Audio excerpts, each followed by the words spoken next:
Evil One Podcast. Let's get into it. Entertainment for one. Of course, like this video, and it's very, very important to subscribe. Support this channel and subscribe to the channel. I appreciate you, no doubt. You already know this. Prince versus Rick James. Rick James versus Prince.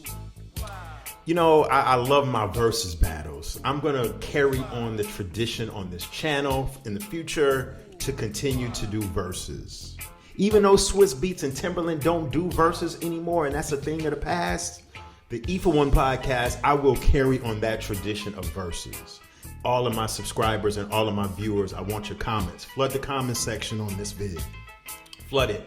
I want to know your feedback. It's very, very important. Rick James versus Prince, okay? It's fun to do this.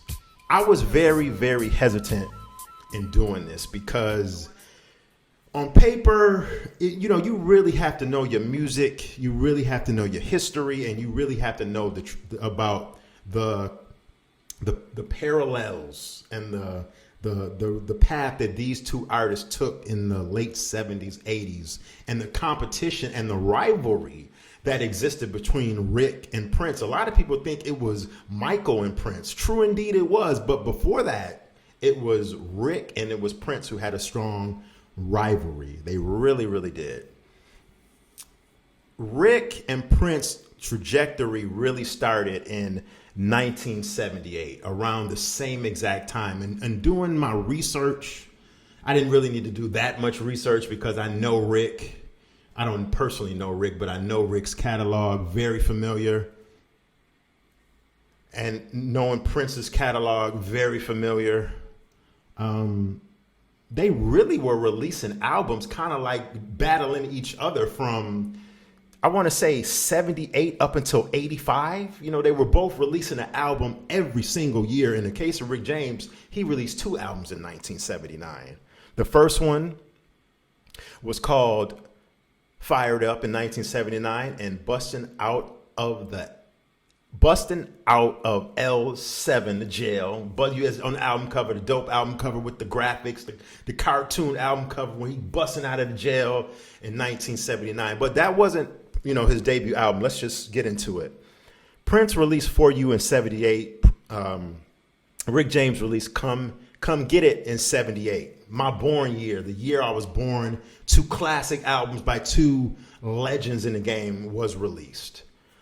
Now, Prince started off his first couple albums where they had classic songs on there. The whole albums might not have been fully in totality classic albums from beginning to end like Prince's later albums, but Prince was warming up in the late 70s, early 80s. So I think it's more fairer to compare Rick and Prince's first really 3 or 4 albums, because let's just call it for what it is. Once Prince came out with the album 1999, which I personally think is his absolute best album, although the Purple Rain soundtrack the masses will always say it was Purple Rain, which it was. 1999 was a classic from beginning to end. I have a video dissecting Prince's albums on this channel. 1999, hands down to me, Prince's best album from beginning to end. But 78, For You versus Come and Get It. I thought actually Rick James' album, Come Get It, was better than Prince's For You album. For You had Soft and Wet, which was obviously a classic song. But Come and Get It had Mary Jane and You and I. So I'm giving that to Rick James. I think Rick had the better debut album. Where in 1979, Prince released self-titled album Prince. And that had Wanna Be a Lover, Why You Wanna Treat Me So Bad, It's Gonna Be Lonely, which was the jam. I Feel For You. And then Rick, in 79 released, Fired Up, which had When Love Is Gone, which was the jam. Slow, jammy jam right there. And in 79, like I said, Bustin' Out of L7, which featured Bustin' Out, classic song. But Prince really, I didn't think Fire It Up was a great album by Rick. Bustin' Out was cool, but it only had that one standout song on there. Prince had the better album in 79 with Prince, the Prince album. Dirty Mind was in 1980. Rick had Garden of Love, which had Big Time on there, the only standoutish song. Dirty Mind had the title track Dirty Mind. Head. Head. Uptown. When You Were Mine. So Prince once again had the upper hand on Rick. I mean, it's not really hard because Prince is obviously the winner of this verses, but when Rick came out with Street Songs in 1981, that album was clearly better than Prince's Controversy album in 1981. Rick gained the upper hand in 81 with Street Songs. That album right there was I don't even think Street Songs was Rick's best album. I'm getting to that in a second. But Street Songs was just the dominant album, man. It had the ultimate song that really took Rick James' career to the stratosphere.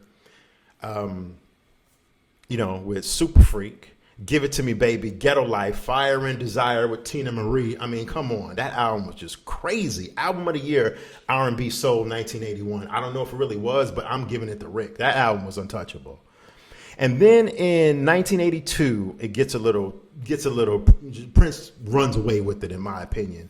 1982, Prince had the album 1999, which changed Prince's career. Changed his whole life, changed his career, where in 1982, Rick had Throwing Down. And I honestly think that Throwing Down, let me know in the comment section what you think. I think Throwing Down was Rick's best album, even though it was nowhere near as good as Prince's 1999. Can't even compare the two. Throwing Down came out that same year. 1982 had some good music, man. Throwing Down had Dance With Me, Standing on the Top with the Temps, Hard to Get, which was my jam, and She Blew My Mind 69 times. Oh man, I love that song. Throwing Down to me was Rick's best album. But you can't compare that to 1999. Little Red Corvette, Delirious, Let's Pretend We're Married, Dance Music, Sex, Romance, Automatic, Something in the Water, Does Not Compute. Oh my God, I love that song, man. That's Free Lady, Cab Driver, All the Critics Love New York, International Lover. And then, of course, 1984, Prince is just cleaning the house with everybody. With the Purple Rain soundtrack. Rick didn't release an album in 84, but right after Throwing Down in 83, Cold Blooded, which was a very good album, man. It had Cold Blooded, the title track, one of Rick's best songs, one of my top 4 best songs by Rick. Ebony Eyes with Smokey and Pimp the Simp. That song does not get its just due and does not get enough notice. Mary chose a pimp. He put her on the street, lying in her underwear. I love Pimp the Simp. I've always loved that song. Had a little rap on the song. One of my favorite Rick songs. And then pretty much after 83, Rick released Glow 1985, which had the title track Glow on there. Baby, spend the night with me with the sax. And Moonchild was on there, which Jay-Z sampled. A lot of artists sampled. Quite a few artists sampled Moonchild. But Jay-Z sampled that song. And then like 80, 85, Prince had Around the World in a Day. Around the World in a Day album was actually better than the Glow album. And Parade, which was probably like my 3rd favorite Prince album of all time, was in 86. Rick really didn't. I don't even think Rick released the album in 86 because I'm only doing their first 7, 8 albums because Parade was just crazy. I Wonder You, Girls and Boys Mountain, Kiss, Another Love, A Hole in Your Head, Sometimes It Snows in April. After 85, it was pretty much over for Rick. Rick didn't release any quality material. He went to jail early 90s, a lot of trouble, a lot of drug issues. Prince and Rick were just behind the scenes, low key, didn't like each other and had I'm not gonna say they really didn't like each other, but it was friction and they had a strong rivalry to the point to where they both had subsidiary groups. Like Prince had The Time, Rick had the Stone City Band, of course, his backing band. Prince had Vanity 6, of course. Shout out to Denise Matthews. Mwah, Vanity, I love you to this day. Rest in peace. Rest in heaven. Rick had the Mary Jane Girls. And also Rick had Tina Marie. And Prince had Sheila E.